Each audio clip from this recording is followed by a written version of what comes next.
everyone, my name is Sasha. Today my topic is కూర చేస్తున్నాను, అన్నం చేస్తున్నాను, పప్పు చేస్తున్నాను. ఇలా చేయాలి. ఫస్ట్ ఇలా పొయ్యాలి అన్ని. దాన్ని అన్ని కింద పడిపోయి ఇలా పొయ్యాలి. దాన్ని ఇలా వేయించాలి తగ్గు బియ్యం లాగా.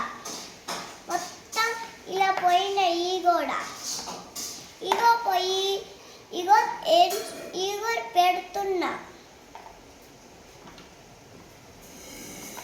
అన్నీ అయిపోయింది. Thank you.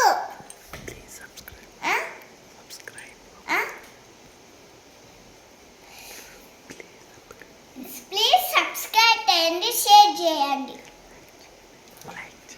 లైక్ చేయండి, షేర్ చేయండి.